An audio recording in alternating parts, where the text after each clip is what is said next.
শামসুল ইসলাম ভাইয়ের পরিচিতি সভায় আমি চিফ গেস্ট হিসাবে এসেছিলাম। আলহামদুলিল্লাহ সেই দিন বক্তব্য রেখেছিলাম। সেই যে 2008 সালে নভেম্বরে কি অক্টোবরে বক্তব্য রাখলাম, সেই পরেই আজকে 2025 সালে আজকে এপ্রিল মাসে এসে আপনাদের খেদমতে হাজির হতে পেরেছি এবং বক্তব্য রাখার সুযোগ পাচ্ছি। এই জন্য আল্লাহর দরবারে শুকরিয়া আদায় করছি।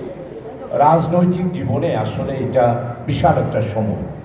উর্দুতে একটা কথা আছে, লুম্ভুনে খাতা কি সতউনে সাজা পাই। ফয়েজ ভাইরা বুঝবেন, মাদ্রাসার ছাত্ররা বুঝবেন। লুম্ভুনে খাতা কি সতউনে সাজা পাই।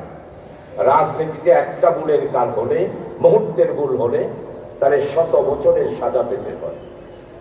আমাদের আজকের এই দীর্ঘ ইতিহাস জড়ায় উত্তরায় বাংলাদেশ জামাত ইসলামী কোনো রাজনৈতিক দল নয়। আজকে আমি এখানে দাঁড়িয়ে স্মরণ করছি আমার এই প্রিয় জন্মভূমি সাতকানিয়ার দীর্ঘ ইতিহাসে যারা রক্ত দিয়েছে। আমার ভাই, যাকে আমি বলতে পারি না, সেই হল আব্দুল হাকিম, কামাল উদ্দিন, জহিরুদ্দিন লিটন, সালাউদ্দিন, জাহাঙ্গীর, শহীদ সৈয়দ আনোয়ার হুসাইন, রহিম উদ্দিন, বিডিআরের গুলিতে নিহত সদার আবু সালে, সিলেটের চরতি রমজান আলী। আমি শ্রদ্ধাভরে পৌরসভার আজকের এই পুনর্মনি অনুষ্ঠানে আমার প্রিয় ভাইদেরকে শ্রদ্ধাভরে স্মরণ করছি।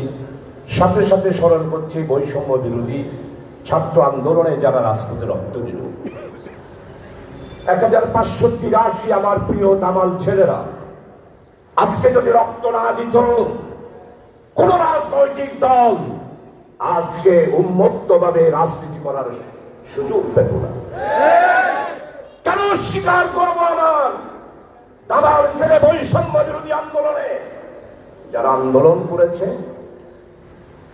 তাই আজকে শ্রদ্ধা করি ওই 126 জন কিশোর যারা ঘরের ভিতরে ছিল, সেই হাসিনার হেলিকপ্টারের 4 টাইপ দিয়ে গুলি করে 124 জন শিশু কিশোরকে শেখ হাসিনা হত্যা করেছে।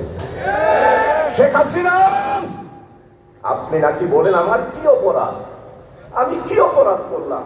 দেখেন না আপনার অপরাধ। আপনি গণতন্ত্র হত্যা করেছেন, আপনি নির্বাচনকে ধ্বংস করেছেন, বাংলাদেশকে হিন্দুস্তানের করজ রাজ্যে পরিণত করার ষড়যন্ত্র করেছেন। আপনি অপরাধ কি করেছেন জানেন না? আপনি অপরাধ করেছেন আমার বাংলার দামাল ছেলেদের উপর নির্বিচারে 1583 আমার ভাইদেরকে আপনি হত্যা করেছেন।